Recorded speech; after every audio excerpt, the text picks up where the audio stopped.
Thank you, Nicole. Now let's see, which shall it be? The chambertin or the Medoc? Which goes better with roast goose? The chambertin, I think. I'm in a festive mood tonight. Now, let's see that the table is properly set. Forks, spoons, and napkins. Good heavens, Nicole, I completely forgot the napkins. I'm sorry, I thought Joseph put them on the table.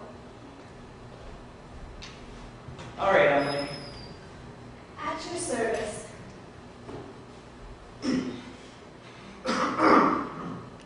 I dozed off, didn't I? Where's Gwendolyn? I don't see Gwendolyn. She isn't here yet, Joseph. Furthermore, she isn't going to arrive. But she has to arrive. We can do nothing without her. She is certain to be here. She is simply delayed by the storm. Nicole, put the oil lamp outside the door just to be sure. Really, Bernard, you mustn't upset Joseph with your congenital pessimism. I'm sorry, Emily. I am allowing my pessimism to get the best of me. It's just because I look forward to these evenings so much. Well, that is nothing to be ashamed of. I feel the same way. I spent the last 2 days planning the dinner. But you have control over your emotions. That's the great curse of my life. When I'm sad, I drown everyone around me in tears. When I'm happy, I can barely restrain myself from dancing the jig. Well, I can think of nothing better than this. And what do you say to this? Thank you. It's cold. It's really very cold. I can't remember when it was so cold before. Not since the winter of 1978. Well, I've done it. My last desperate attempt. She's here. Thank heaven. Yes, thank heaven. I'll welcome her. Meanwhile, Bernard, prepare to begin your jig. Excuse me, can you help me? I was wondering. Good heavens, what is the trouble here? Sorry to barge in on you like this. My car hit a snowdrift, and I was wondering if you could put me up till the storm's over. Of course we can, my dear sir. Nicole, help the gentleman with his coat.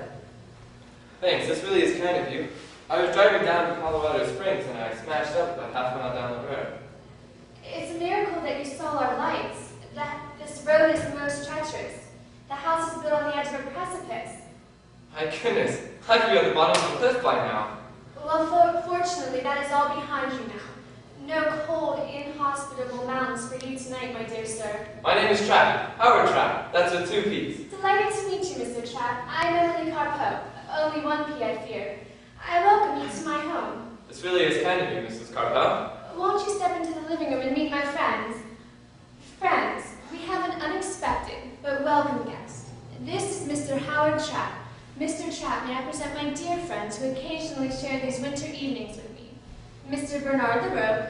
How are you? Very well, Mr. Trapp. We certainly never expected to have a visitor on a night like this.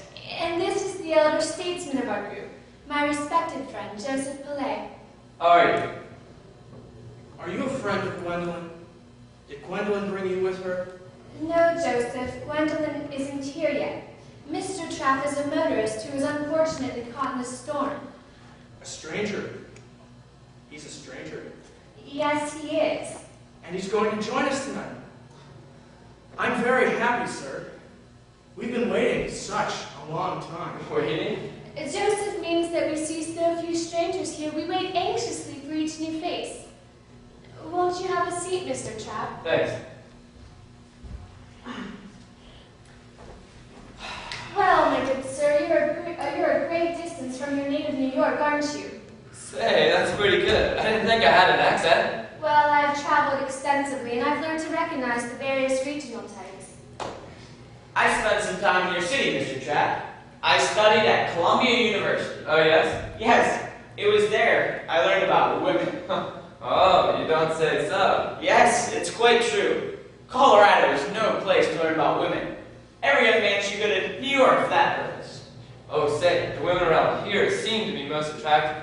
That young maid of yours, for instance. Oh, Nicole. Yes, she is an attractive girl. Somewhat too interested in clothing and dancing, perhaps. From your appearance, I suspect a little cognac would suit you nicely. You won't get any argument by me. Ordinarily, we don't drink our first glass until all of us have arrived. But this is a special occasion.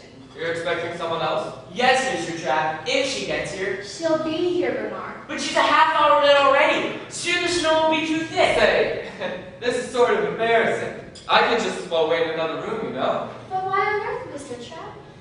Well, it seems to be I'm breaking in on your party. Nonsense. Parties are so much more enjoyable when they give us a chance to meet new people. Please, Mr. Trapp, you must stay with us. Well, if you really want me to. You know, I can see why you get lonely for strangers up here. This place really is in the middle of nowhere, isn't it? That's precisely what I like best about it, Mr. Trapp. It wouldn't suit me. I like people, action, places to go. Only natural. When I was younger, I loved to surround myself with people. But the years have made me more selective. I, myself, have never been able to achieve a balanced attitude towards people. 20 years of disillusionment have failed to destroy one bit of my belief in the human race. There's never any disillusionment with me. I never had any illusions in the first place. I do hope you're not a cynic. So many of your type of work are inclined to be cynical. I'm sorry, I don't believe I mentioned my line of work. Why, you're a salesman, aren't you? Well, that's amazing. My apologies, Mr. Trapp. I've trained myself to notice things. The cut of your clothing, your manner of speaking, of holding yourself. All of these things cry out to me, salesman. I'm sorry, Mr. Trapp, but I fear you've stumbled onto a nest of trained observers. We're all lawyers here, you see, and a legal career obliges one to be a student of the human nature. I'm a student of the human nature myself, you know. One has to be in my line of business. You'll never make a sale unless you size up and find its weakness. I never had much to do with the law, though. In the neighborhood that I grew up, everyone ran when they saw the law coming. Yes, this attitude is most common, even in Colorado. If people could only realize that the law could be their friend, their best hope in time of trouble.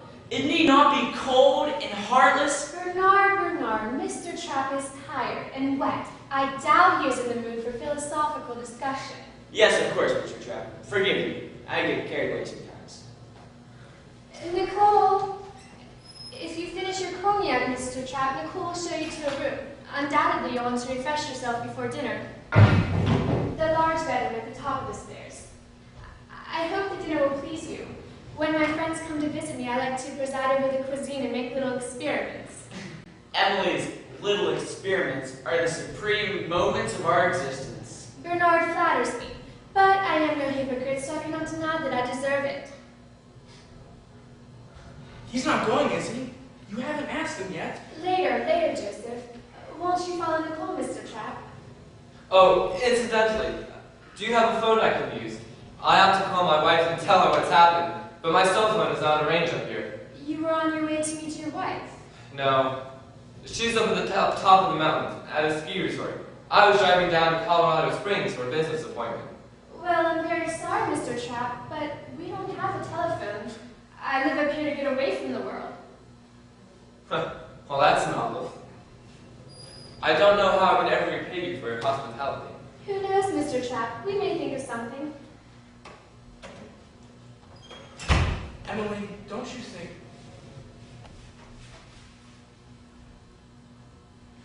Well, my gloomy friend, so much for your pessimism, eh? May I remind you that Gwendolyn still isn't here. But she will come. It would be too terrible if she didn't come now. Quite right, Joseph. Fate couldn't possibly be so cruel as to deprive us of Gwendolyn now that we have Mr. Trapp. He is possible, isn't he, Emily? What do you think? He seems to have possibilities. And what do you think, Bernard? Do you think he is possible? No, Joseph, I don't think he is. Now, why are you so positive of that? Because the very moment I set eyes on Mr. Trapp, I liked him. If he were truly possible, I couldn't have liked him, could I? You like everybody the moment you set eyes on him. Do you remember last year, that philosophy professor from Arizona State. Yes. I confess I did go a bit overboard that instance. But he was such a cultured man. I don't criticize you, Bernard. How could we accomplish anything if it weren't for your indestructible faith in people? I merely say that Mr. Trapp may turn out to be more of a possibility than you anticipate. But what have you got against him? You observed his clothing, no doubt. Very expensive material. Our new friend would seem to be a most successful man. Success is not necessarily incriminating. We established that precedent a long time ago. Yes, of course we did. I remember how hard you fought for it in the case of that Italian banker. I simply find Mr. Trapp's success to be a vague indication, a suggestive circumstance. I have no vague and suggestive circumstances or vague indications. Human beings are entitled to better than that. Is that her? Is that Gwendolyn? I shouldn't be a bit surprised. Now, we won't tell her about Mr. Trapp. We'll wait and see how long it takes her to guess what has happened. Gwendolyn will know right away. Gwendolyn knows everything. Excuse my tardiness, Emily. I had some difficulty with the snowdrift. Quite all right, Gwendolyn. We're delighted to see you. Permit me to help you, Gwendolyn. Oh, thank you, Nicole. It's a nightmare outside. I nearly fell 3 times. I certainly won't be stirring out of this house tonight. Everyone safe and sound, I see? Well, you're positively blooming, Nicole. I don't think I've ever seen you look so lovely. Thank you. Nicole tells me her headaches are all gone. Of course they are. Now instead of headaches, she has us. If you'll excuse me. She's improving, isn't she? It's most gratifying. You're looking particularly well tonight, Joseph. This weather appears to agree with you. The important question is, does the weather agree with you, Gwendolyn? We need you at your best tonight. Oh, I will be, have no fear. As soon as I satisfy my ravenous hunger. Is that my favorite I smell? Asparagus a la Carpeaux? Yes, it's near. It's very good. No, Gwendolyn, not just yet. Tonight you must earn your supper. No food until you give a little demonstration of your talent for finding out secrets. Huh, my big nose, you mean? We have a secret for you tonight, Gwendolyn. Bernard thinks you won't guess it. Won't I, my dear Bernard? Very well, my friends, where is he? Who? The stranger who arrived just before me. The salesman. Black's move. Checkmate, I think. Bravo. It's black magic. You must have a crystal ball. Not a crystal ball, Bernard. Merely a casual glance at the unfamiliar overcoat of decidedly business cut, which is even now dripping water in your hall. Very well. You got lucky. No, we must give credit where credit is due. Gwendolyn, you well deserve a glass of sherry. Bernard and Emily disagree about him, Gwendolyn. Bernard thinks he is impossible, and Emily isn't so sure. And what do you think, Joseph? Well, I think he is possible. He's a traveling salesman, he has a great deal of money, and he doesn't seem to like lawyers very much. And he drinks cognac as if it were water. Hush, Joseph, he's coming. Gwendolyn, observe him a while, will you? We're depending on your opinion tonight. It will be a pleasure. Well, are you somewhat refreshed, my dear sir? I certainly am. Oh, by the way, the bottoms of my pants were soaked, and I saw this suit hanging in the closet, so I just borrowed the pants. Quite all right. The suit was left here by a guest some time ago. Mr. Trapp, I'd like you to meet the 4th member of our little group, my dear friend, Gwendolyn Cummer. Charmed. I've certainly heard a lot about you. And I about you, Mr. Trapp. I understand you're not particularly fond of lawyers. I don't have anything against them personally. Sometimes I wish I had gone in for it myself. You know, whenever there's big money that exchanges hands, there's always some lawyer involved. So I have been told. But that is one aspect of the profession with which none of us, I'm afraid to say, was ever familiar. Our field is, or should I say was, criminal law. Ah, just like in the movies, huh? Where were you on the night of the murder? Thanks. Well, not always quite so melodramatic. Law is the exercise of justice according to logic and precedent. Melodrama plays no part in it whatsoever. But that's not true. A courtroom is not a chessboard. It's filled with humans, not marble pieces. Tears and laughter, hatred and love. All these things you call melodrama, in fact, they're part of life. And they'll find a way into your courtroom no matter what you do to shut them out. Mice will find their way into an old house, too. But is that a valid argument against keeping a cat? People. I'm afraid you'll just have to get used to these little conflicts. Gwendolyn and Bernard have been flying at each other's throats for years. For a while, they were paid to do so. How's that? Well, up until a few years ago, I was judge of the criminal court of Denver. Gwendolyn was one of the top young prosecutors in the nation, graduated top of her class from Harvard Law School at age 22, and at age 28 was in line to become the district attorney of Colorado. Bernard was, for several years, the most famous defense lawyer in the state. You must not listen, Emily. Friendship leads her to exaggerate. Bernard carries modesty to a point of obsession. Converse with him in a drawing room and you would unhesitatingly assume him to be meek as a lamb. A dangerous assumption, believe me. There are those of us who remember to our regret how the lamb rose to address a crowded courtroom, and suddenly his voice became the roar of a lion. Yes, that may be true. But one of the times you pulled the lion by the tail and turned him back into the lamb. But we are talking too much of ourselves. We're forgetting how important it is to show an interest in our guest. Wouldn't it be possible to talk to Mr. Trapp about something more interesting, Gwendolyn? Of course, I forgot myself. Your own profession interests me enormously, Mr. Trapp. I envy your opportunities to travel, see new places, meet all kinds of people. Oh, I get around all right. But as far as I'm concerned, people are people no matter where you go. You feel that we all have a certain common humanity which is more important than our individual differences. Actually, I was thinking in terms of sales pitches. Whenever you're trying to sell a piece of merchandise to someone, it doesn't matter if they're rich or poor, young or old. There's three things which you must make them believe. One, that they're getting the product for a lot less than it's worth. Two, that all of the people that they look up to in the world have got one. And three, that their best friends will cut them down if they don't have one. In short, greed, envy, and fear. These, in your opinion, are the mainsprings of human conduct? That's not an opinion. That's experience. But surely you can't mean that, Mr. Trapp. What of the higher and nobler feelings of mankind? Surely you can't discount all of them. I'm not discounting them. I'm in favor of them. It's the people who I meet who discount them. A plain, blunt philosophy. You're definitely a product of the 20th century, aren't you? It's really quite fortunate for us that Mr. Trapp's car broke down. I have an idea we're going to have a most stimulating evening. Do you really think so, Gwendolyn? I have seldom been so sure of anything in my life. Then he's possible. I knew he was going to be possible. Possible? What do you mean possible?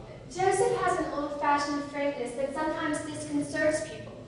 When he finds it possible to be friendly with a man, he comes right out and says so. I had a feeling in my bones when I woke up this morning. I knew the day was going to turn out well. Nicole, all ready for us? Yes, then we may begin. You are fond of roast goose, I hope. Oh, the way I feel right now, I could eat a whole live goose. No such feat will be required of you. I have made a special sauce. My sauce prime James Yaffe. The secret is in the oregano. Here, let me help you with that. Thank you, but it's not necessary. But before we begin, I think we must all have a glass of wine.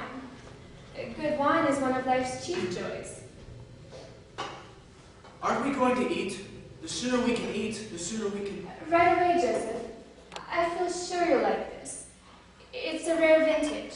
This is almost the last of the stock I inherited from my father. The last of the old wine. Everything is fading away. All the good old things. And all the good old moral values, which is far more important. Yes, Gwendolyn, no doubt you're right. Yet I do confess, sometimes I would gladly spare the good old moral values just to halt the disappearance of the good wine. A small toast to Mr. Trapp's honor, to our distinguished guest, and the wonderful stroke of fortune that brought him here to us tonight.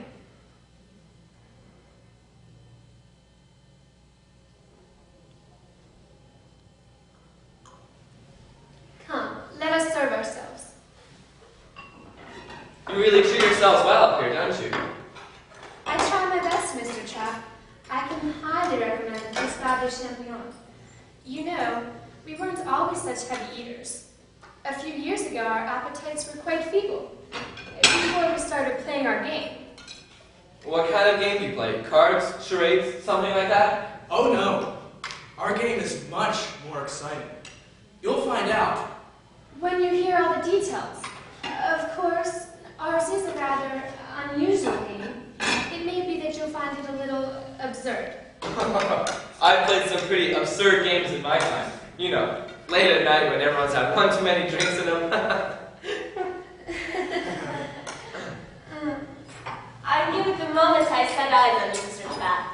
You are a man who likes to drink deep with experience. I'm the kind of guy who likes to have a good time, if that's what you mean. You only live once, is what I say. So go on. Tell me more about your little game. It consists briefly of this. We gather together in the evenings and play our former jobs at law court. Oh, sort of like some kids playing cops and robbers. No offense. None taken. There is a certain element of childishness in our game, and yet there's also a certain fascination, as I think you will agree. Yes, it sounds interesting, but what exactly do you do? We reenact the famous trials of history. The trial of Socrates, the trial of Joan of Arc, the Dreyfus affair. Gwendolen presents the evidence for the prosecution. Bernard presents the evidence for the defense. And as judge of the court, I arrive at the appropriate verdict and deliver the sentence. The game does get quite exciting tonight. We shout and we argue, back and forth, just as if we were in a real courtroom. And we frequently come to conclusions which differ with those of the original trials. That's right. Just last month, Gwendolyn proved conclusively that Caesar wasn't killed by his political enemies. It was his wife who bumped him off, out of jealousy over that whole Cleopatra affair. A clear-cut demonstration of a physiological principle which has always proved useful to me. Never trust a woman who claims to be above suspicion. 2 months ago, we tried Hitler. It was very exciting, although, I must say, I could never quite warm up to my client. The month before, it was Judas Iscariot. We got him off. On a technicality. Tonight, we were planning to try Marie Antoinette. I have already prepared a heart-rending opening address. 3 or 4 evenings a week we play our game. 3 or 4 evenings? I mean, doesn't that interfere with your other jobs? Alas, we face no such obstacle. We live alone here on our mountain. Our careers are at an end. We are convalescents, living on our writings and investments. Plus Emily's considerable hospitality and her inheritance. But seriously, Mr. Chap, our game is far more than mere entertainment. Our lives depend upon it. Your lives? Doesn't that seem a little extreme? She doesn't exaggerate. 5 years ago, we were all wrecks. At the height of her career, Gwendolyn suffered a mental breakdown. I was in clinical depression. Bernard had quit his job in disgust, sick of defending people he knew were guilty, and was languishing in idleness. In short, a sad collection of failures. But then, 5 years ago, we met here, in this house, by the invitation of Emma. And we got the idea of playing the game. It was Gwendolyn's idea. No, you give me too much credit. The idea sprang into all our minds at once, as if by miracle. Miracle. A strange and illogical word to hear from you, Gwendolyn. But it's true. It was a miracle. And would you know it, our little game turned out to save us. Within a few short months, our appetites had returned. And I venture to say, we are all healthier now than we were when we were celebrated by the world. But don't you want your old jobs back? I mean, don't you want to go back to work? Who can tell the future? But in a sense, we are sharper now, more alive than when we were practicing in public. After grinding away for years in the courts of the outside world, we are finally able to practice law in its purest form. Mr. Chap, you need more wine. Good wine is one of life's chief joys. Oh wait, Judge. That's one thing I never had problems with. Taking what life had to offer. I believe it. The game. Yes, of course. We're most anxious to hear your reaction, Mr. Chap. It sounds interesting. Sort of an intellectual sort of game. It sounds fun. You must be pretty good at it if you sit around here and play it all the time. Do you really think it would be fun?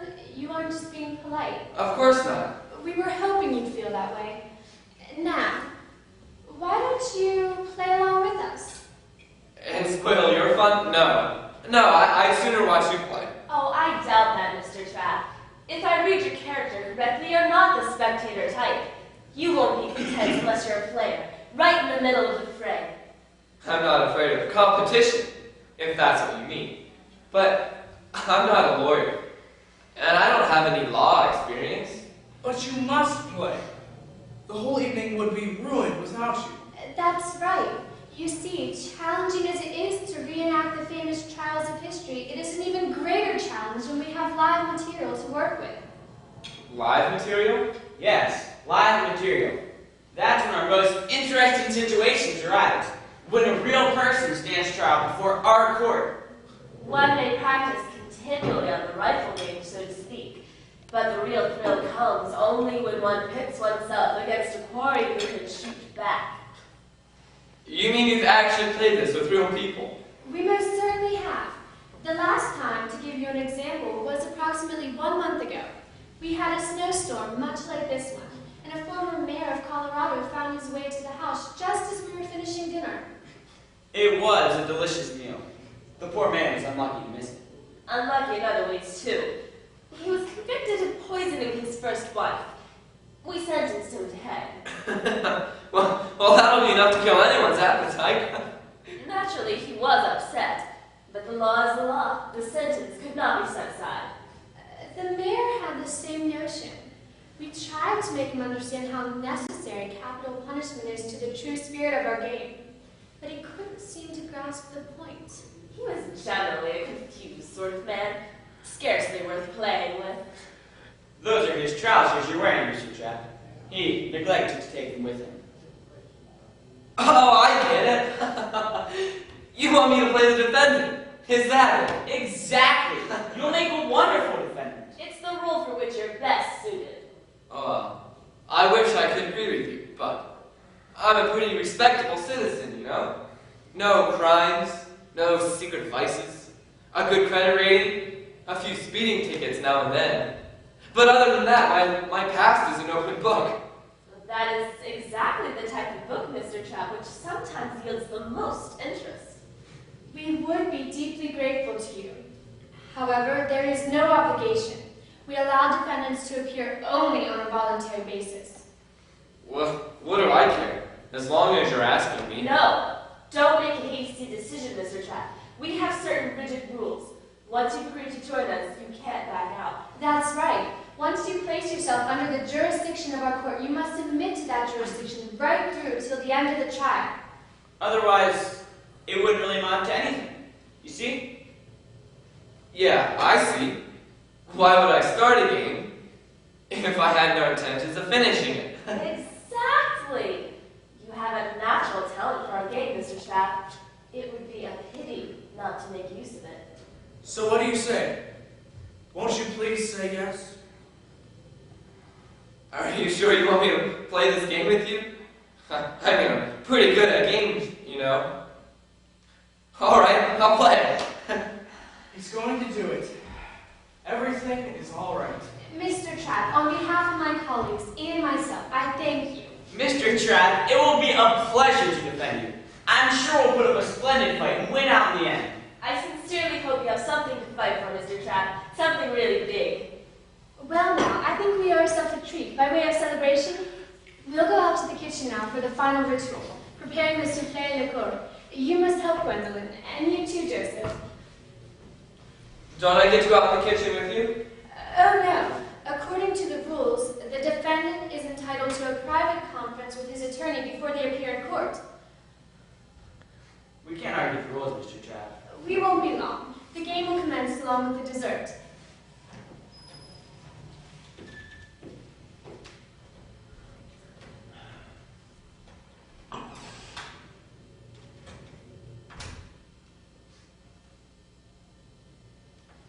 Just a small precaution. Gwendolyn mustn't overhear our plans. Say, this is all pretty anti-social, don't you think? Pretending one's friend is a spy. No. I don't suspect Gwendolyn of being a spy. She is a soul of honor. Yet it is dangerous to place temptation in front of any person, no matter how honorable he or she may be. Now, we only have a limited amount of time, so as to matters of strategy, it would be best, I think, for you to confide your crime to me right now. My crime?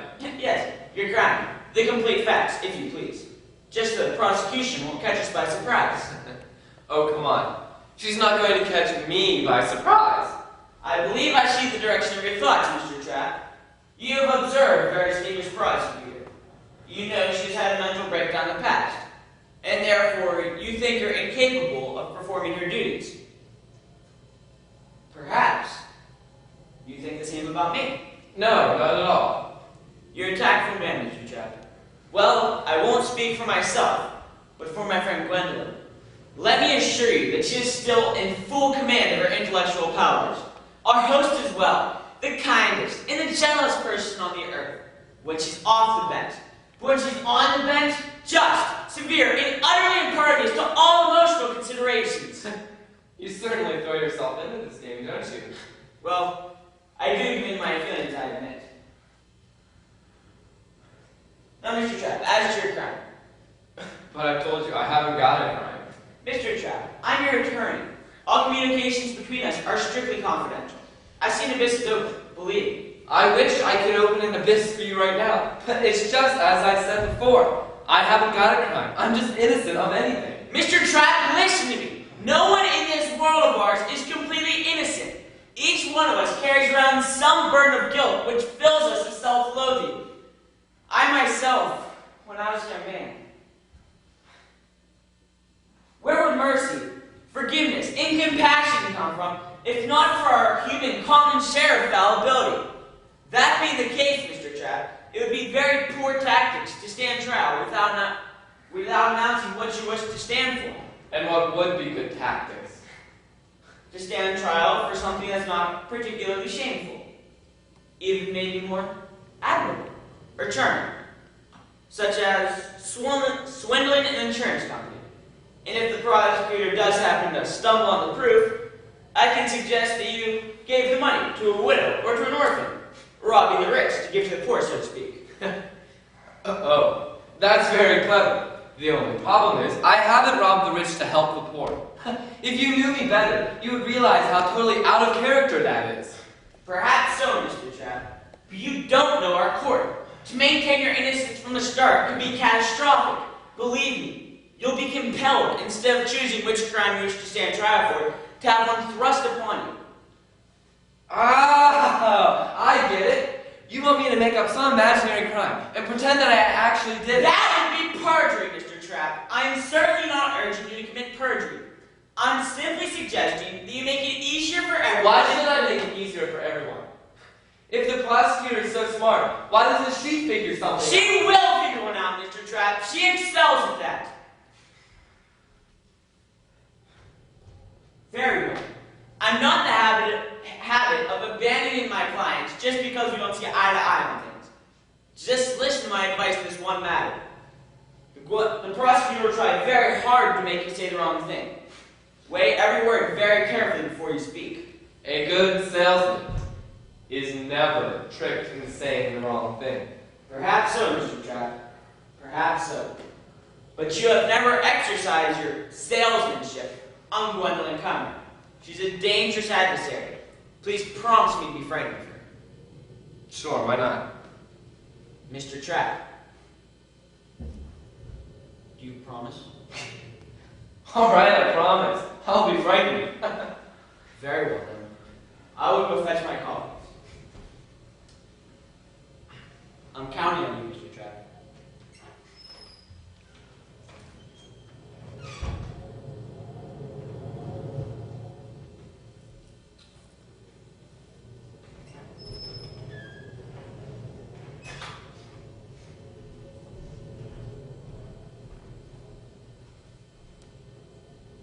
You live here, do you? No, I live in town. I only come up when Emily Harpo has guests. But you'll be here later tonight. After the others have gone to bed. Well, I have to clean up the kitchen and turn down the beds. Sometimes this keeps me here until very late. But this will be one of those times, won't it?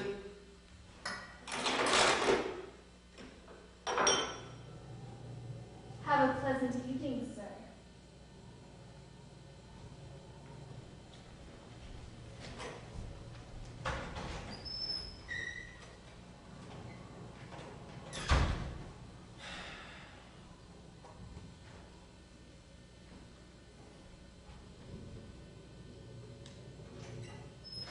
Well, here we are, Mr. Trapp. What a lucky man you are, Mr. Trapp. So far you have tasted, as it were, only the minor works of Emily Carpeau. In a moment you'll have the unique opportunity of enjoying my masterpiece. What about the girl, though? Oh, Nicole, she is never present when we play the game. She has her car outside. She'll drive down into the town when she is finished. Well, Mr. Trapp, it appears that we are to be deadly enemies this evening. It may be that I will say some things about you which violate the ordinary rules of social behavior, but you understand nothing personal will be meant. I apologize ahead of time. Apologies accepted. I'm terribly curious about what the defendant has in store for us. A beautiful, stately confidence scheme, perhaps? Or maybe a quiet little tax fraud, notable for its classic simplicity? I dearly wish I could satisfy your curiosity, Emily. But it appears we have a defendant without a crime, a phenomenon in legal history. He says he's innocent of absolutely everything, and he leaves himself open to whatever the prosecution may have for him. He says that he's innocent.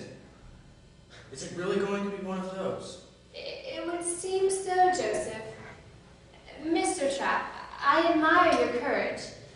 But you know, it isn't really necessary to impress us. As long as the trial hasn't started yet, you can still specify the crime for which you wish to be tried. But I've told you, I haven't got a crime. Bernard, you explain to him. With all the eloquence at my command. Then, Mr. Trapp, let me urge you once more. Excuse me, Emily, but the defendant is over 21. Presumably, he knows how to take care of his own interests. I knew how to do that long before I was 21. If we're going to have a game, let's make it a good one. Very well, then. You leave me no alternative. Thank you. The court will have to accept your decision. Prosecutor, you may begin the questioning. But I haven't gotten up on the stand and sworn to tell the truth and all that. Our court doesn't go in for such formalities. All right, fine with me. Fire away.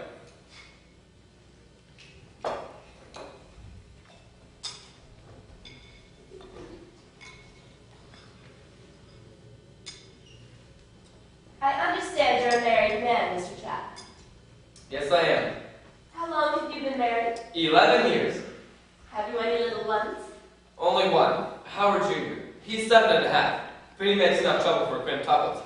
Here, would you like to see the latest picture? Oh, a cheerful, sturdy young fellow. You're a lucky man, Mr. Trapp.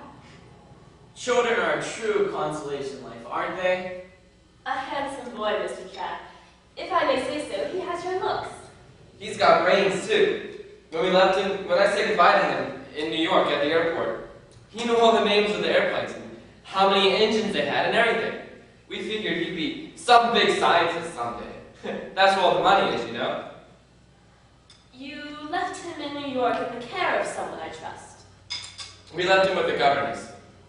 It seems a shame such a young boy should be left without his parents. What can Mr. Trapp do? He has to travel. It's his job. And your wife's company is essential to your pleasure? Sure. I begged her to stay in New York with the kid, but she's the one who insisted on coming with me. She's crazy about skiing, you know. Well, if you're trying to charge me with child neglect, Mr. Prosecutor, you've got the wrong party.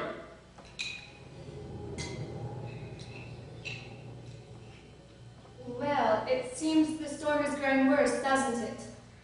I'm afraid it's with us for the rest of the night.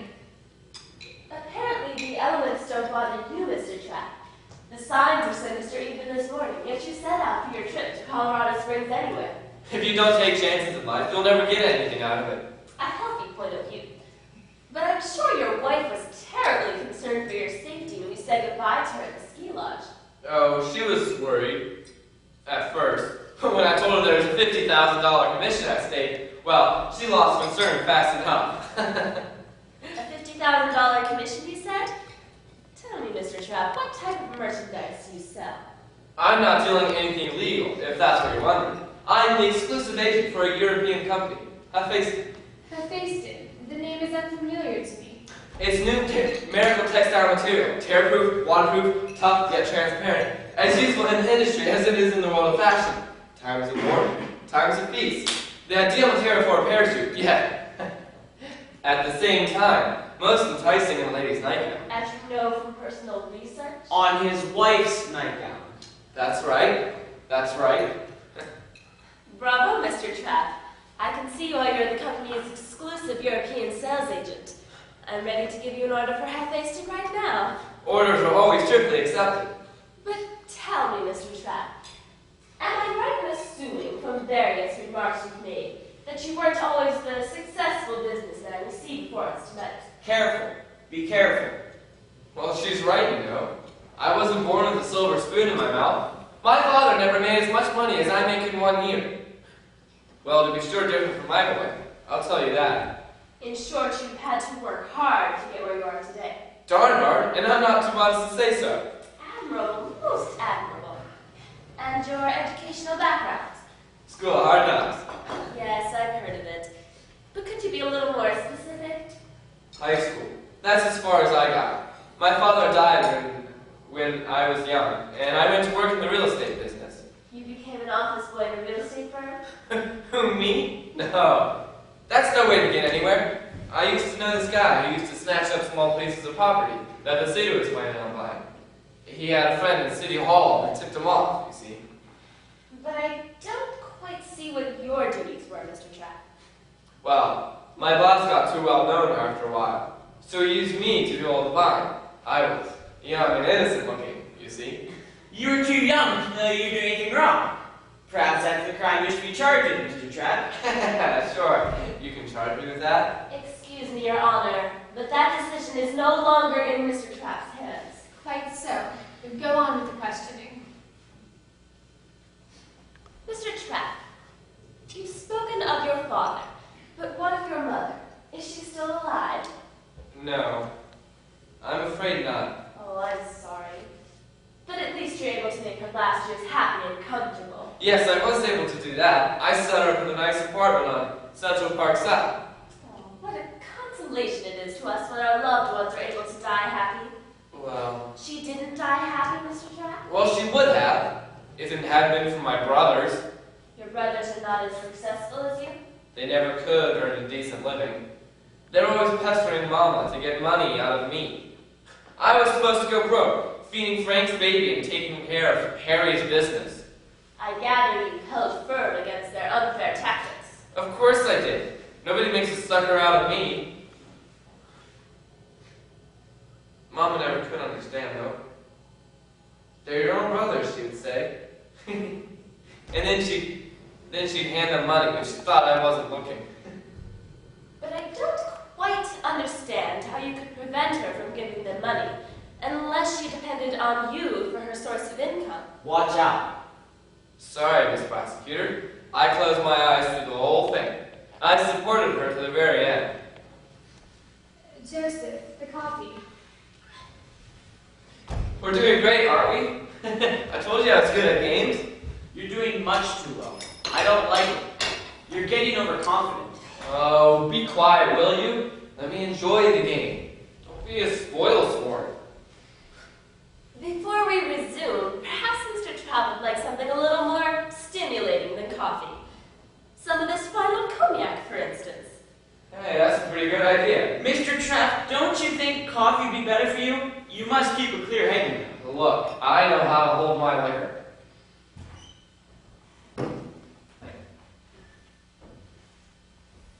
Well, shall we return to the real estate business? Huh.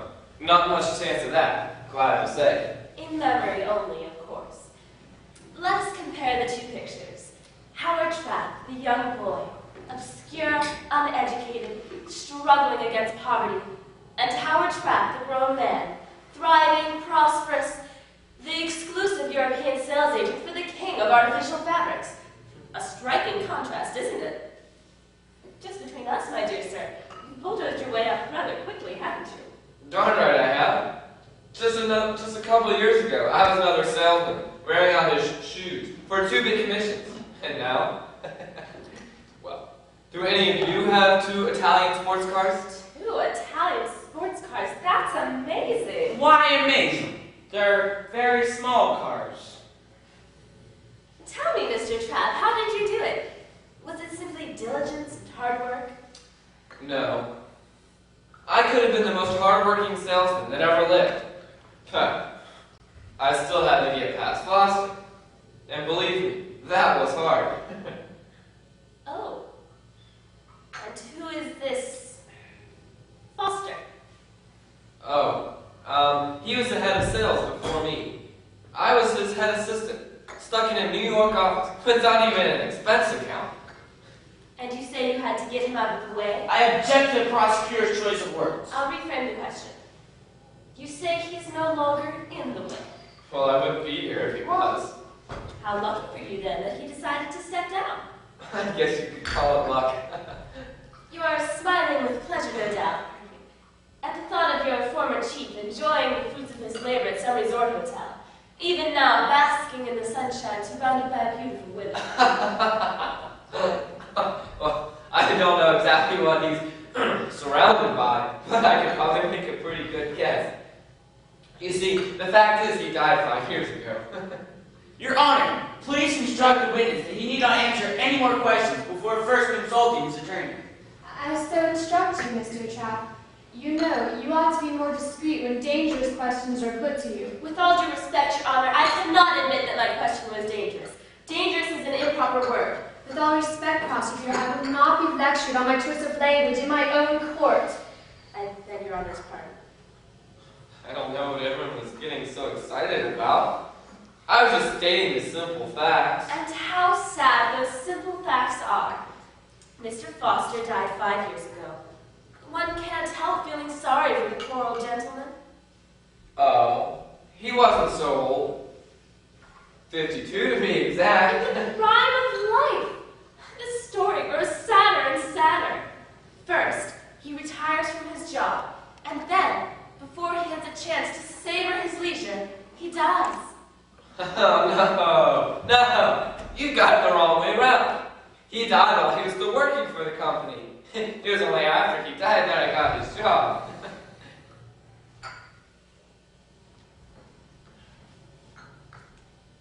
Your Honor, fortune smiles upon us. I submit that we no longer have a defendant without a crime. We've done a little digging, and lo and behold, we've come up with the courts. The prosecution now formally charges the defendant with murder. Murder? The murder of his former chief, the late Mr. Foster. Murder in the first degree. Your Honor, the prosecutor has pulled this absurd charge right out of the air. It does come as something of a surprise. I'll be happy to justify it. 1. A man has died. 2. The defendant admits that he had a motive for this man's death. 3. The defendant has shown a distinct absence of regret for this man's death. Indeed, he has shown a definite satisfaction. And 4. The prosecution believes firmly in the guilt of the defendant and stakes its legal reputation on its ability to prove that guilt. The prosecutor's monumental self-confidence is hardly evidence. Surely my past record in this court is not irrelevant to the question. I have a nose for these things, as you know. Your Honor, I smell this crime. I feel that the ends of justice will be thwarted were the defendant not bound over for trial. But you will be fighting against grave odds. If you fail to substantiate that charge, you will seriously damage your reputation in this court. I'm willing to accept that risk, Your Honor. Her willingness is beside the point. No, I don't think it is. The charge of murder in the first degree is hereby accepted. But I didn't murder anybody. Don't you think you're taking this joke a little too far? Murder is no joke, Mr. Chap. It is so grave a charge indeed that it clearly cannot be tried in this friendly, informal atmosphere. We require a rearrangement of the physical accoutrements more suited to the natures of the proceedings. Joseph, I'll leave you to that, while the prosecutor, the defense attorney, and myself retire to our appropriate rooms to put on our robes of office. Why do you need robes of office? Why all this hocus pocus? It's necessary, Mr. Trapp.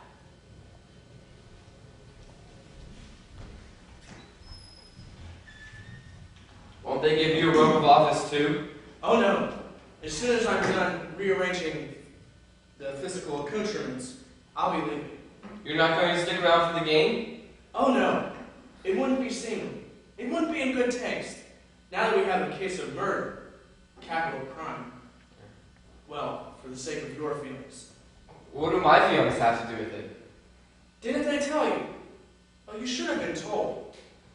I'm not a lawyer, Mr. Trapp. For 20 years, I served in state prison as an executioner. Hey, wait a minute.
But I'm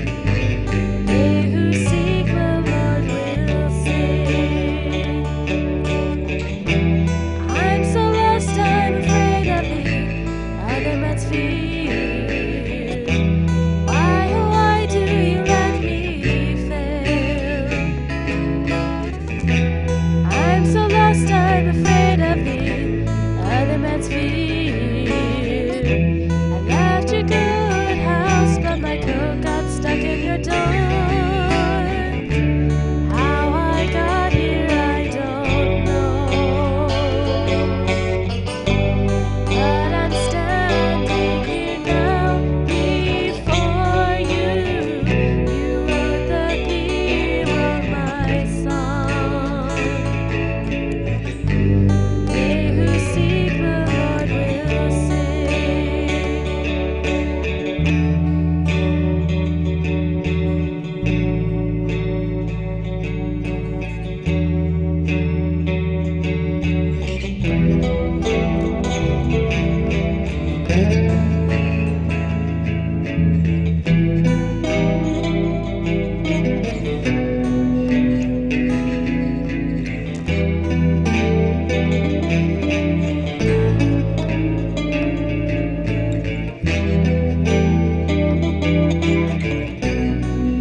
Yes.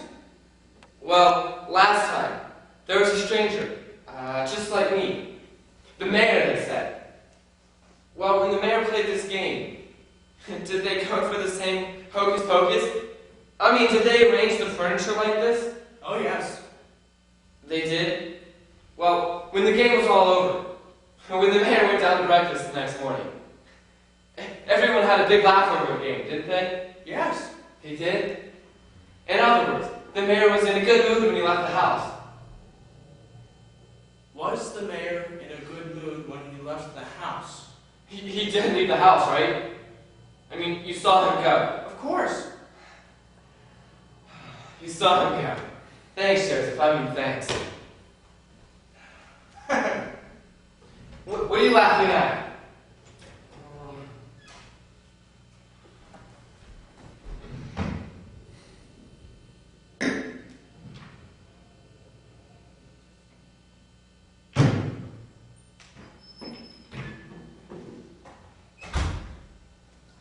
I was looking for Emily Carpel. She went upstairs. I wanted to tell her that I'm leaving. How can you leave? The snow's so thick. I have experience driving this weather. Was that your car I saw by the front gate? Yes. Well, I'll go up and say goodnight. Don't go. Sir. Why don't you stick around here till after the game is done? Why should I? We could have a drink together. I never drink before I go down the mountain. Okay. We'll just talk. And what can we talk about? I don't know. Life, politics. I'm a very interesting conversationalist, you know. Will we talk about your wife? My wife. Let's stick to pleasanter subjects, shall we? For most men, it is a pleasure to talk about their wives. Most men aren't on the verge of getting a divorce. Oh, I'm sorry. Don't be. Helen is just as happy as I am about it. Yet, you travel together, stay at the same hotel. Must keep up appearances, you know. There's a certain business contact here who doesn't approve of divorces. So once I land this deal with him, Helen and I will call it quits. Meanwhile, life has to go on, doesn't it? Very well, we won't bring your wife into the conversation. We will have a conversation then. When you're finished for the evening, knock on the door. Perhaps I will be there. Believe me, it won't be long. When Emily Carpo and her friends play their game, they are often at it until very early in the morning. Are they? About this game. I must go. Will you be in the kitchen when I'm done? I said perhaps. Be there, please. Mr. Trapp? Oh, I'm sorry. I didn't mean to startle you. Good night, sir. Well, look at you. You look like you're about to graduate from college. My robe of office, you mean? Yes, it is just a trifle pompous. For myself, I could easily do without these outward forms and symbols, but experience has taught us that they're necessary to establish the proper note of solemnity. You know, I think I get this idea of this game of yours. You get a hold of some stranger, like me, talk about murders and the proper note of solemnity. And pretty soon you have them scared half to death. I have to hand it to you, though. You almost had me. I'm glad it interests you. It's much more gratifying to feel that our guest is having an enjoyable evening. Well, where are the others? When do we start? I hurried a bit so that I might talk to you. A confidential matter in connection with the case. I prefer to talk to you alone, but if you express a desire for your attorney... My attorney? Oh, I get it. The proper note of solemnity again. No, thank you. I will talk to you without my attorney. I admire that attitude, Mr. Chad. Others might dismiss it as foolhardiness, but I call it courage. Nevertheless, the wise man tempers courage with prudence, doesn't he? As I sincerely ask you to do now. What do you mean? I offer you the chance to plead guilty to murder in the second degree. If you change your plea, the prosecution is prepared to press for the appropriate reduction of the sentence. Thus, you can avoid the supreme penalty. Oh. I'm supposed to cop a plea, as they say in the movies. I believe that is the expression. You know, I think there's $1 million in this game of yours. How so? if you put it out commercially. I mean, with like a board, and some markers, and a pair of dice. You decide to cop a plea, go to jail, and it's your turn. Oh, I see. And the winner is the first person who reaches the hangman's noose. That's it. That's the spirit of it. You know, sometimes you and your friends talk as if you're not completely off your rockers. Oh, I understand. You suspect us of being mentally unstable, do you, after hearing of how we came to be here? How does one answer such an accusation? Perhaps we are insane in a sense. Perhaps every person is insane who believes deeply in an idea and does everything in his or her power to carry it out. Well, since we haven't too much time, how do you respond to my offer? To plead guilty? Not a chance. You really wouldn't want me to, would you? I admit it, Mr. Trapp. I'm not sorry you turned me down. There's something a bit tepid, insipid even about second-degree murder. For a real challenge, give me first degree every time. My compliments. You're a true sportsman.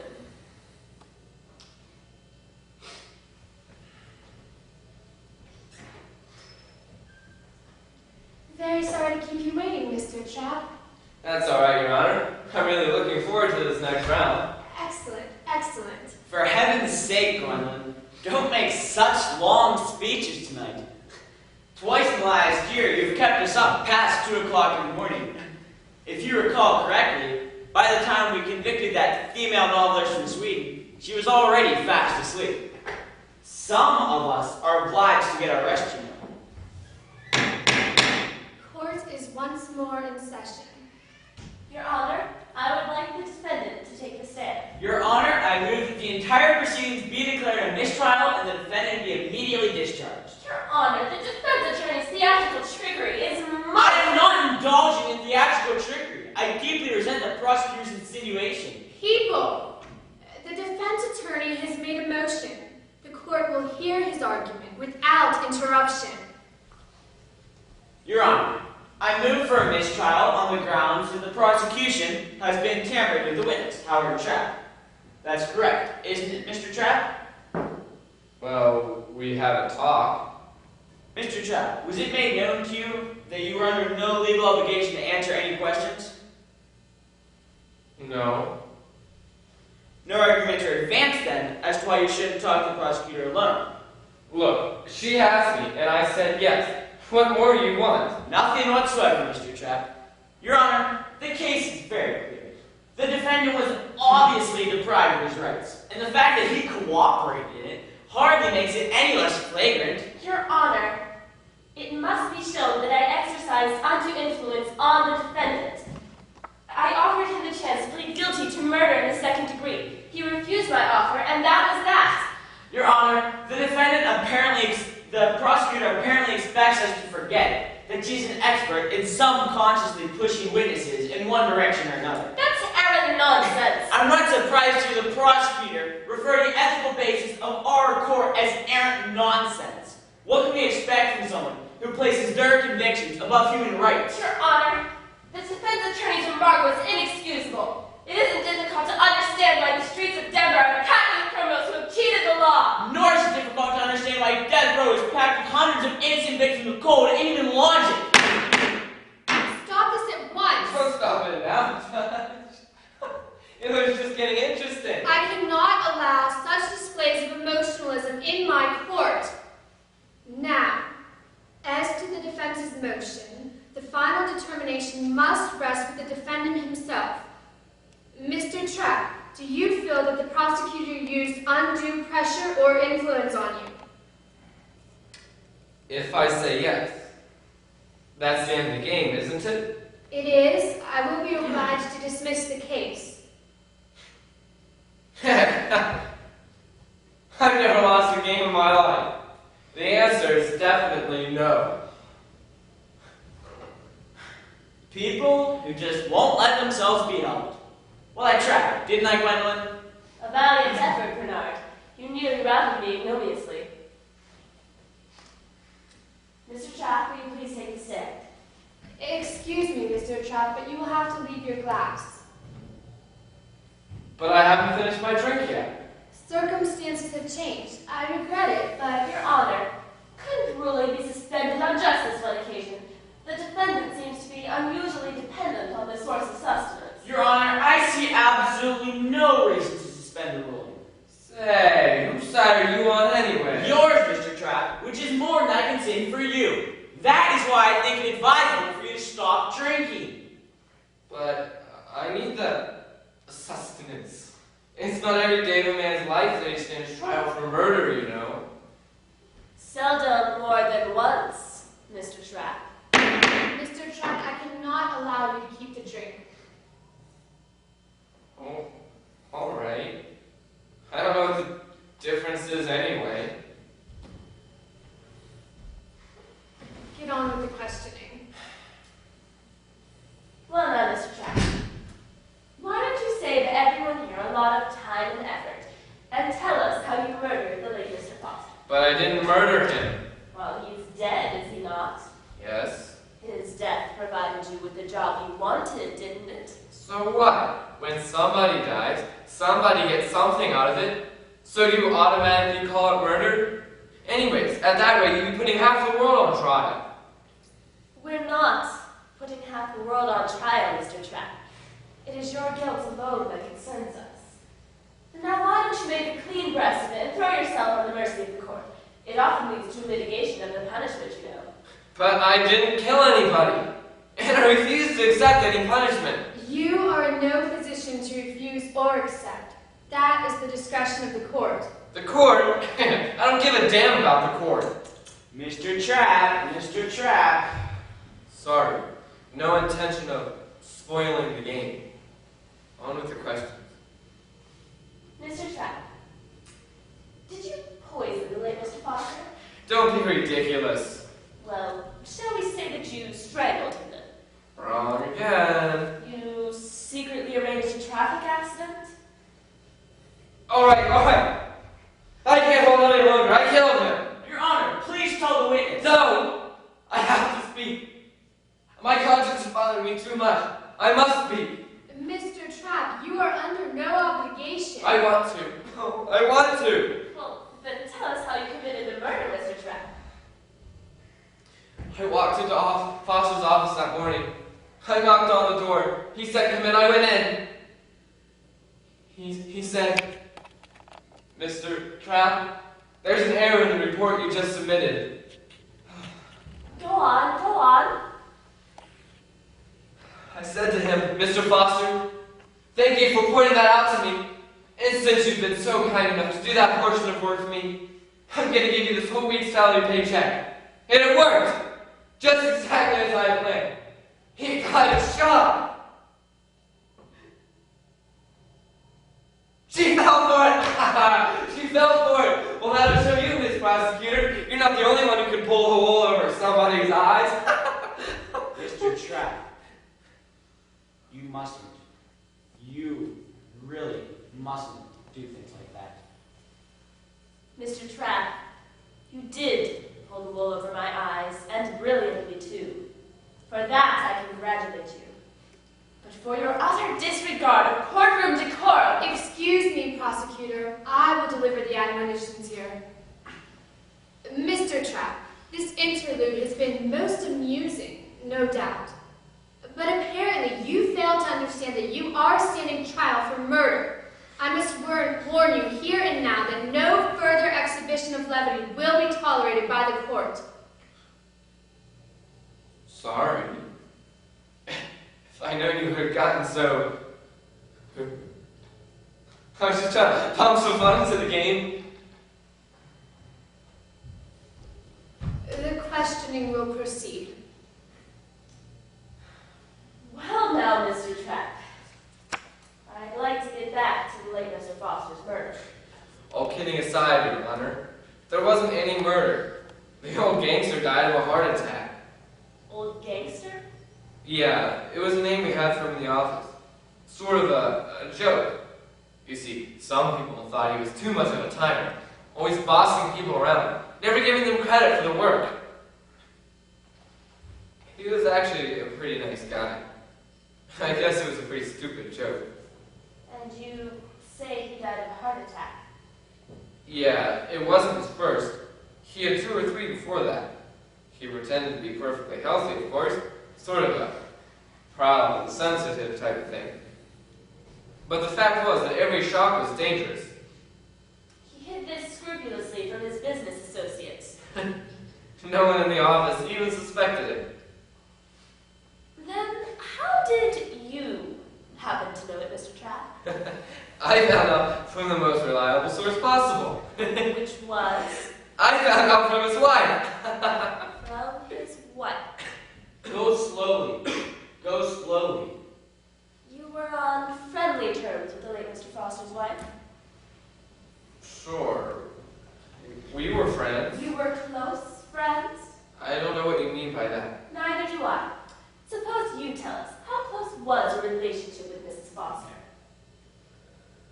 What are you driving at? I drive at nothing. I am merely trying to define the exact boundaries of your intimacy with this woman. Intimacy? Who said there was any intimacy? Well, the relationship could hardly have been far from intimate, could it? By your own admission, Mrs. Foster revealed to you the most personal and sensitive secret in her husband's life. Does a woman reveal such a secret to a man she knows just casually? No. But that doesn't mean that... Mr. Trapp, when did Mrs. Foster reveal the secret to you? When? What do you mean, when? What time of day? It wasn't during the morning or the afternoon, was it? No, I didn't say that. Of course not. You worked during the morning and the afternoon. Your contact with Mrs. Foster must have come at night.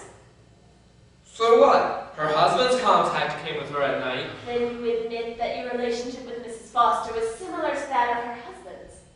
I didn't admit any such thing. But surely this wouldn't have been surprising.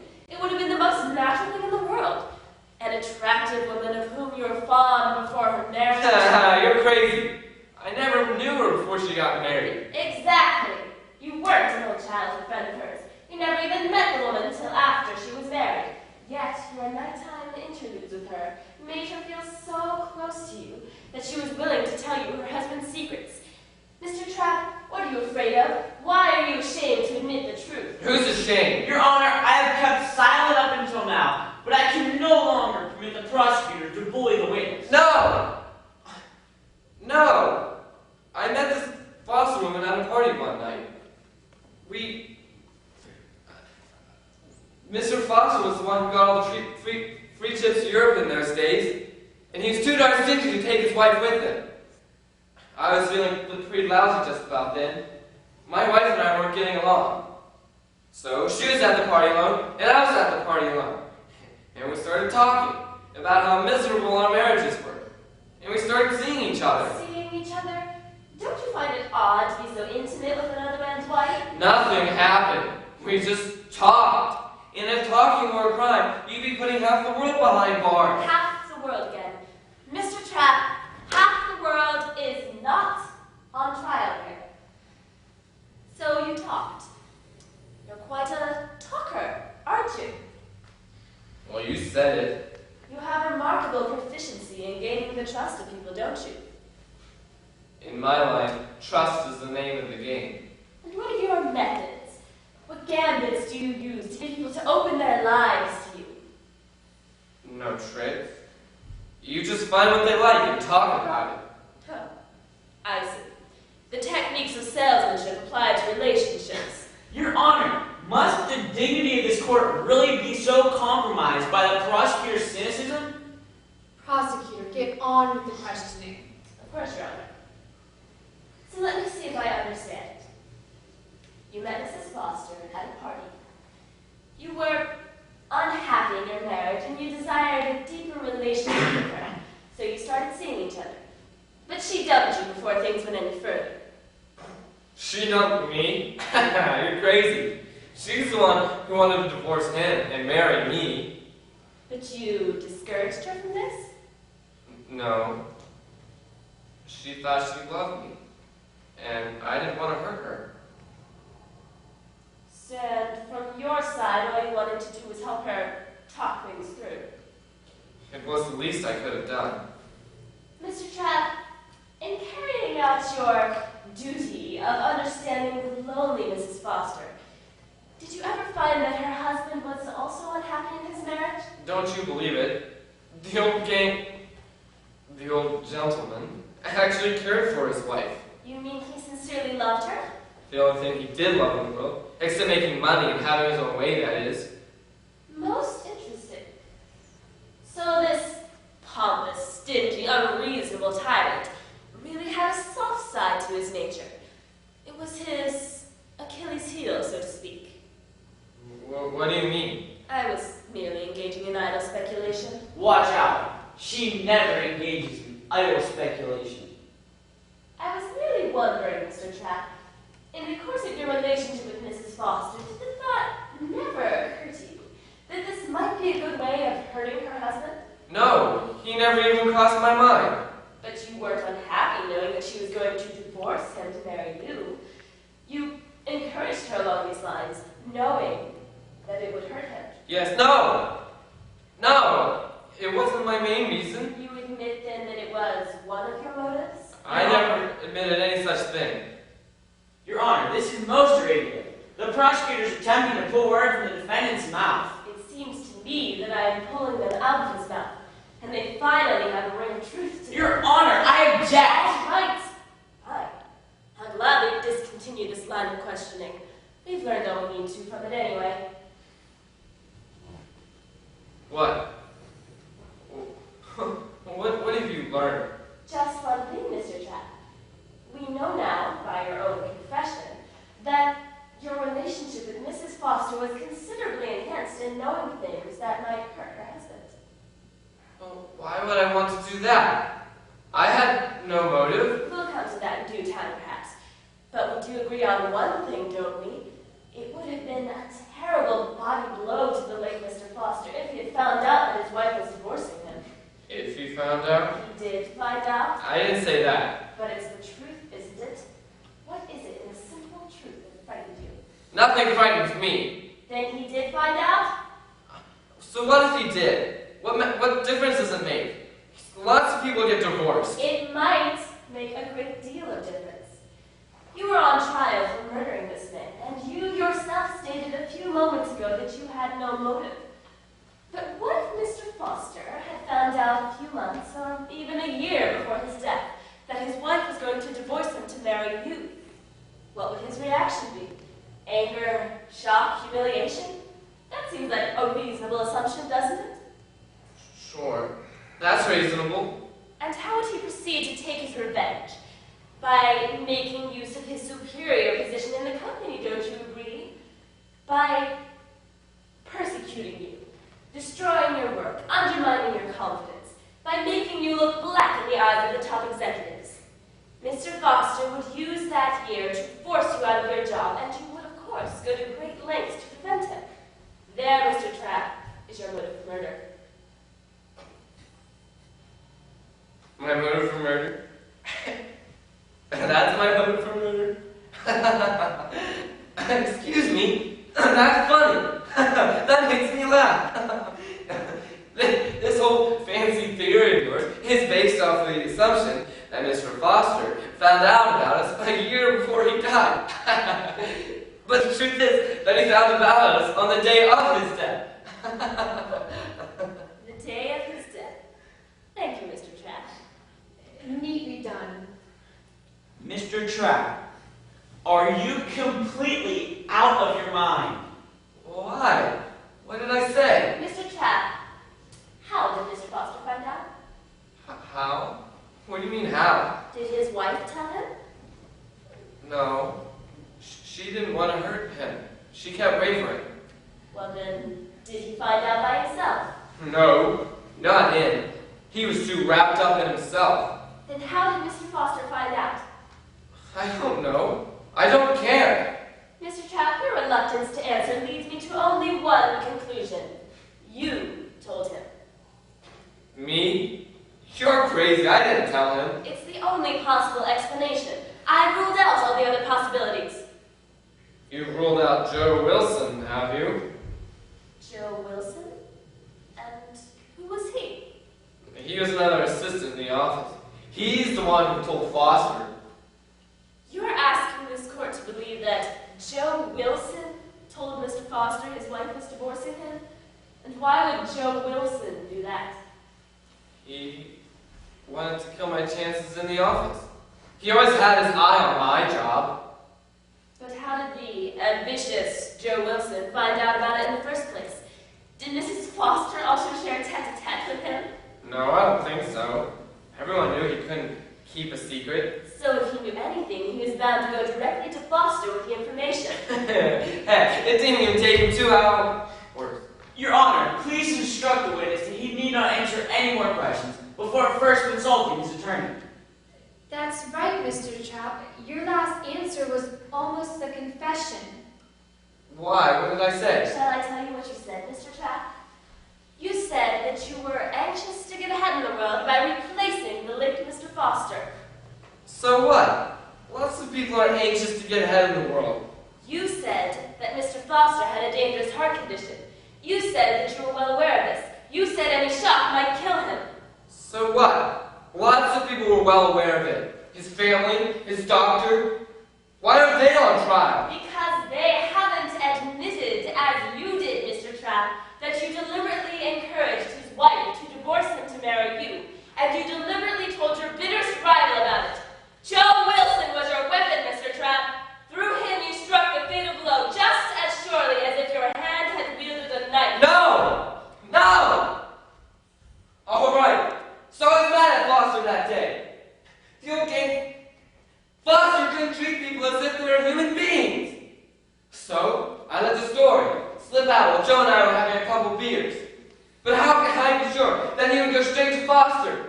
How can I be sure that the jerk would have enough guts to do something like that to me? When the murderer presses the trigger of the gun, Mr. Trapp, how can he be sure that his bullet will hit its mark? Your state of assurance is not what concerns us. Your intention is what concerns us. But I had no intention. Hadn't you? Even as you drank your couple of beers and looked across the table at Joe Wilson, wasn't that the moment when you first said to yourself, that old gangster Foster is standing in my way, I'd like to kill him? Wasn't that the moment that the idea of murder first entered your head? No, it wasn't. Earlier still, in other words? Yes, of course. It must have been when you first heard about Foster's dangerous heart condition. That was how it was, wasn't it? No. No. In that case, it must have been way back at the very beginning, when Mrs. Foster first started telling you how lonely she was. That was how it was, wasn't it? Why do you keep talking about my relationship with her? As if it was something important to me. I'm mistaken in that assumption? Darn right. I broke that off fast enough. I told her we were through. When? The day after Foster's funeral, I told her that. The day after Foster's funeral, when your use for the unfortunate Mrs. Foster was done, when the relationship had served its purpose. But why would I want to do that? I had no double motive. Didn't you? Think back. Even as you smiled at that woman for the first time, wasn't there something inside of you? A voice, a feeling, an impulse, something saying, I can use this for my own purposes. I don't know how, I don't know when, but I can use this woman to get rid of her husband. Wasn't that when murder entered your mind? I wouldn't listen to it. Listen to what? I pushed it out of my mind. The impulse that told you to murder Foster? I swear. I pushed it out of my mind. Out of my mind.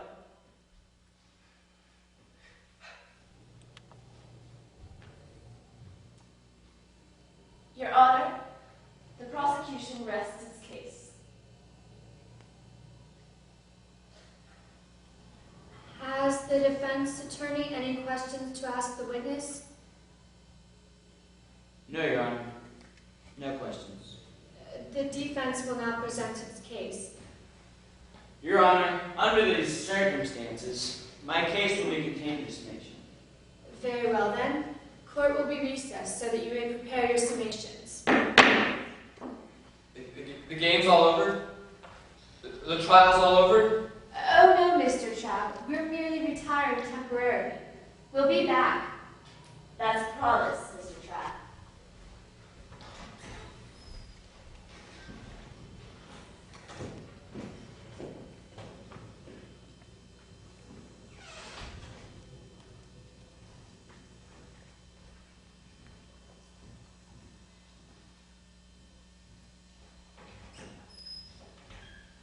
Nicole!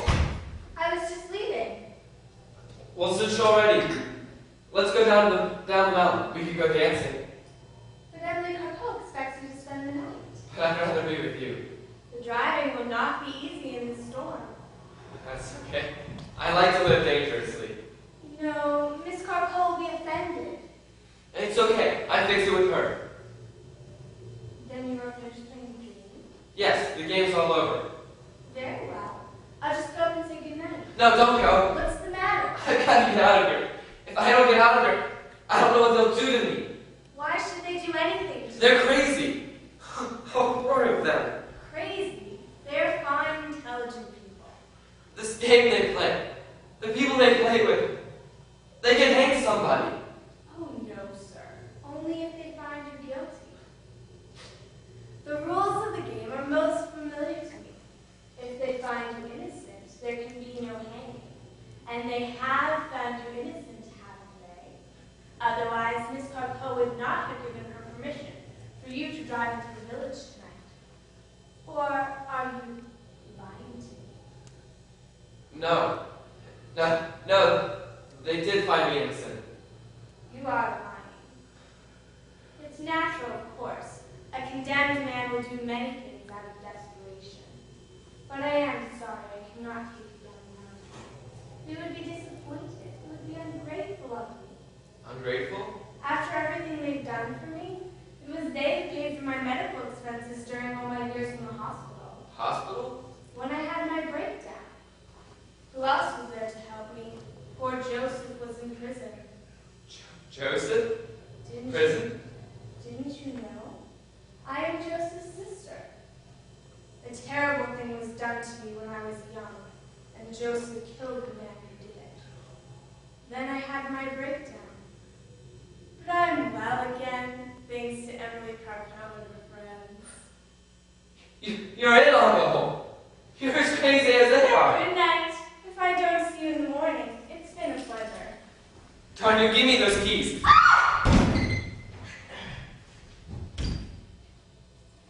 It's all right, Joseph. Mr. Trapp was just saying good night.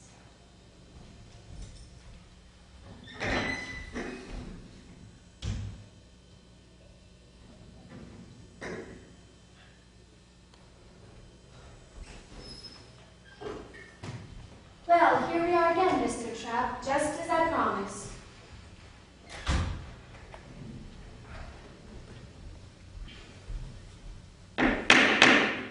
Court is once more in session. Are you ready with your summations? Ready, Your Honor. Ready, Your Honor. Then you may begin. Thank you, Your Honor.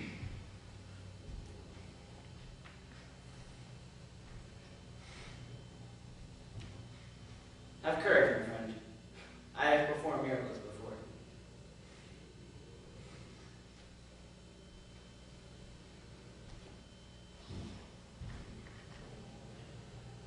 Your Honor, this case has presented peculiar difficulties for me, as you know.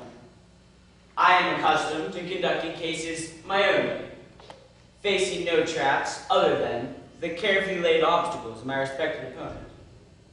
I am not accustomed to finding my greatest enemy right in my own camp. And yet, here's a significant point. This very obstacle turns out to be the basis of my defense.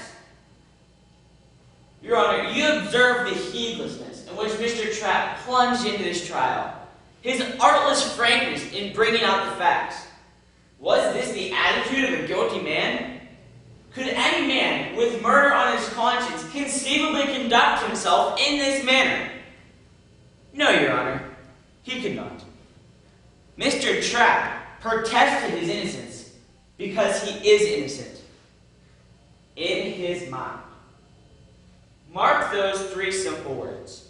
In his mind. The facts may be against him. Indeed, it would be futile for me to deny it. He did hate his chief and covet his job. But then, what employee doesn't? He did manipulate his boss's wife and tell about her plans for divorce to his bitterest rival, who he knew would carry the news straight to Foster and ultimately cause the late lamented Foster's death. in his mind he committed no murder. He started off with no grand plan, which he then cunningly and cold-bloodedly set into motion. He proceeded rather by fits and starts. In this connection, let us not forget that voice, that feeling, that impulse, which the prosecutor so cleverly brought into his testimony. That impulse of guilt, greed, suppressed desire, or what you will. This impulse, if you recall, persistently insinuated itself into Mr. Trapp's mind, suggesting to him that he wanted to kill the late Mr. Foster. But yet, just as persistently, Mr. Trapp pushed the impulse out of his mind, recoiling from it in horror. There, in a nutshell, Your Honor, is the pattern of Mr. Trapp's actions. Recoiling in his conscious mind from the very thing towards which his subconscious mind was pushing him. In this respect, friends, the defendant is not different from the rest of mankind. That is, he is unconscious of the implications of what he does. His behavior is mean, granted. Selfish, granted. Ignoble even, granted. Yet human. Overwhelmingly, devastatingly human, and therefore worthy of our pity, of our compassion, of our forgiveness. For what is life, after all, but a chaotic battlefield in which all of us more or less contribute every single day to the murder of our fellow citizens? Our good friend, our good dear friend, Mr. Howard Trapp, is not responsible for this sad state of affairs, and we have no right to punish him for it. For we have all done and felt the same. Who has not gossiped? Who has not manipulated people? Who has not relished the idea of defeating a competitor? His actions are not the actions of a plotting and scheming killer, but the thoughtless, unconscious actions of any one person, Your Honor.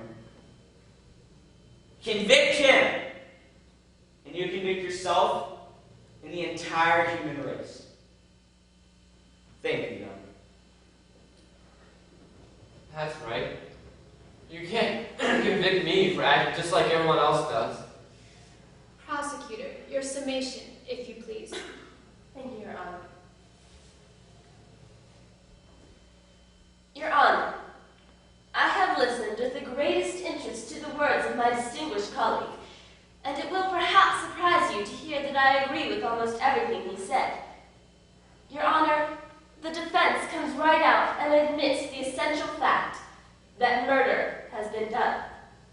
It merely tries to justify this by the extraordinary statement that the defendant is like the rest of mankind, moving along unconsciously from passion to passion, from selfishness to selfishness.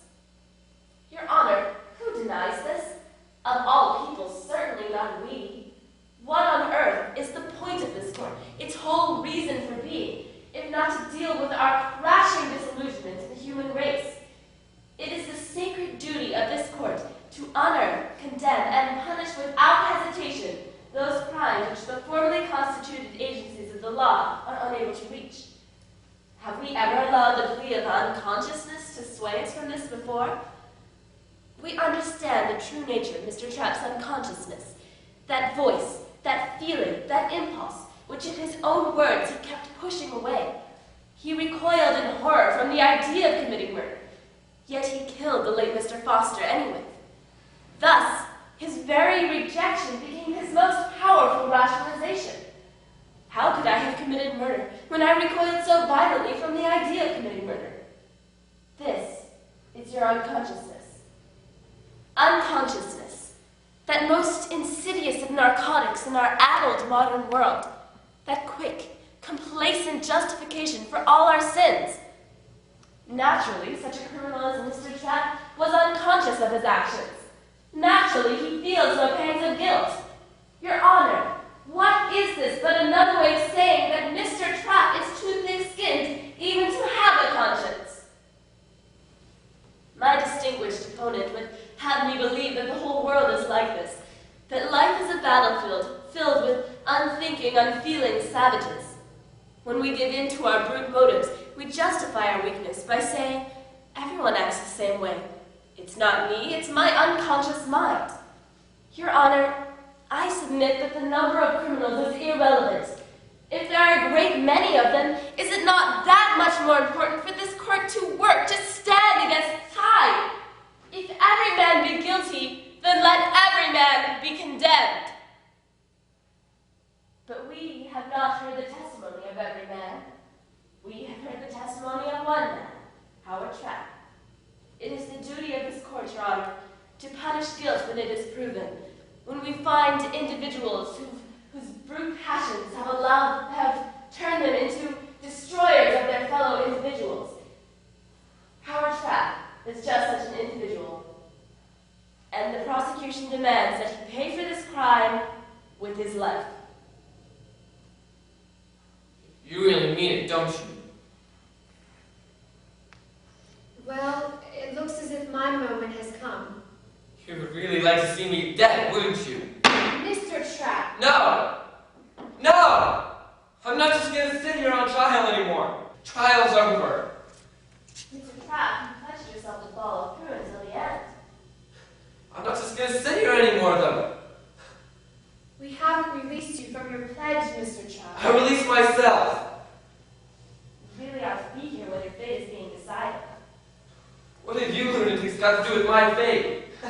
My fate is in my own hands. Mr. Trapp, when a man appears before the law, he temporarily places his fate in the hand of others. But you're not the law. You're not a thing. This whole court is just a figment of your own imaginations. This court doesn't even exist. It exists in this house. Okay, then I'll leave this house.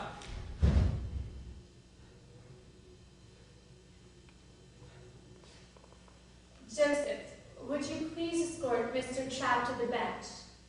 I hate to put you to the inconvenience, but I'm afraid it's the way it is always done. Mr. Trapp, it is now my duty to pass sentence on you.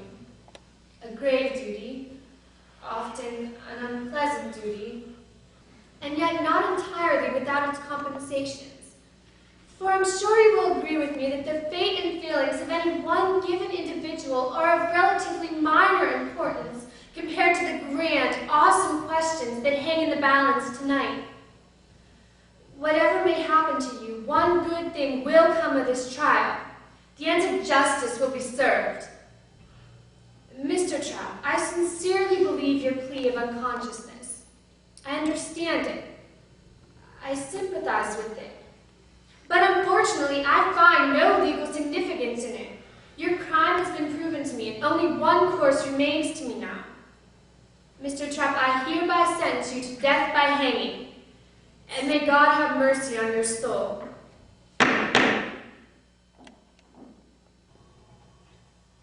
Well, you did it again, didn't you? Yes, you old rogue. Your line of questioning was unscrupulous, but brilliant, of course. I feel certain that if you hadn't been hampered by certain circumstances beyond your control, I would be congratulating you. Her line of questioning was magnificent, although she never would have gotten away with it in any other court. You know, let's just drink on it, to show there are no hard feelings. No hard feelings. Another triumph for the prosecution, another death sentence. Congratulations, Gwen. Thank you, Joseph. Well now, it's late and we're all quite tired. Joseph, why don't you escort Mr. Trapp upstairs? Upstairs? If you please, Mr. Trapp. I don't want to go upstairs. Mr. Trapp, what's wrong? The trial's over. You must go upstairs. Joseph, help Mr. Trapp. No! No! Alright, so I wanted Foster dead and made sure of it. When I was a kid, I found out there was a dog-eat-dog world out there. So why shouldn't I be better at it than anyone else? You're murderers too.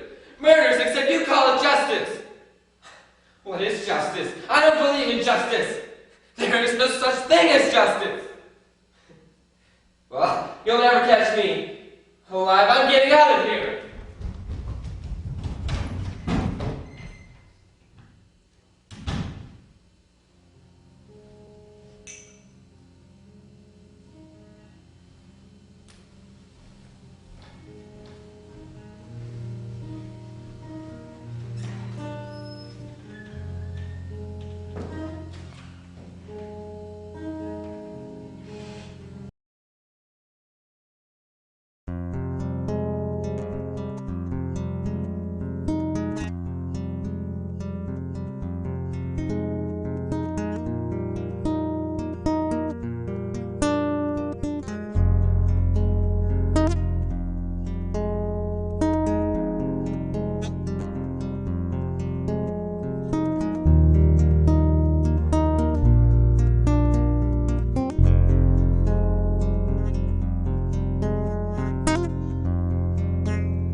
Let me go, set me free. How can you make such a monster out of me? Let me go, set me free. How can you be the judge over me? Let me go, set me free. How can you make such a monster out of me? Can they see, feel, sense the fear behind my eyes? And I am so far gone. Everyone is guilty. Let me go, set me free. How can you be the judge over me? Let me go, set me free. How can you make such a monster out of me? Let me go, set me free. How can you be the judge over me? Let me go, set me free. How can you make such a monster out of me? Let me go, set me free. How can you be the judge over me? Let me go, set me free. How can you make such a monster out of me? Let me go, set me free. How can you be the judge over me? Let me go, set me free. How can you make such a monster out of me?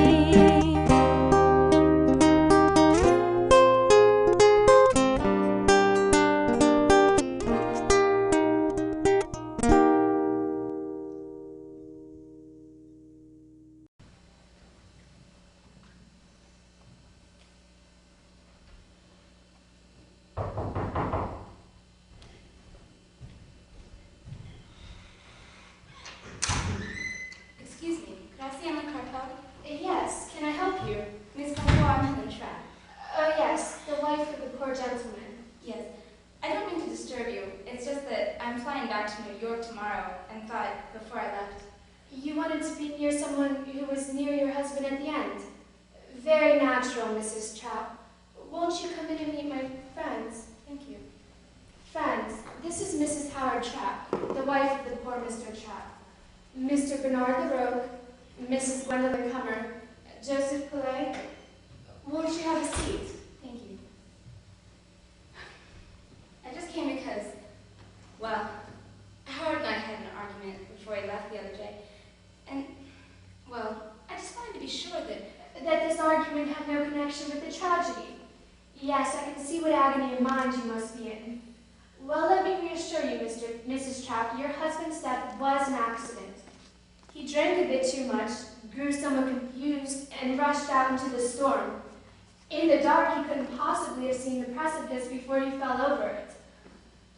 He must have died instantly. His neck was broken, you know. But in any event, you have no reason to reproach yourself. thank heaven. It's sad at your age to lose a husband to whom you were no doubt deeply devoted. Oh yes, it's very sad. You know, your husband spoke of you at dinner that night. I can't imagine what he must have said of me. Nothing which at all displeased us, believe me. In fact, he made you seem quite appealing to us. He did? We are quite anxious to know you after all he said. He spoke quite feelingly of your life together. Really?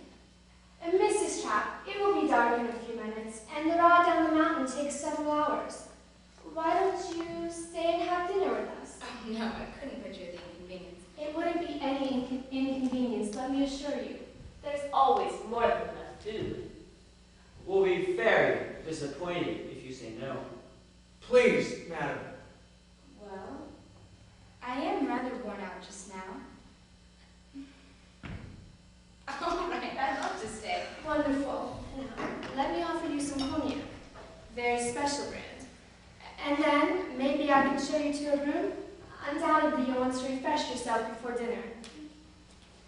And perhaps after dinner,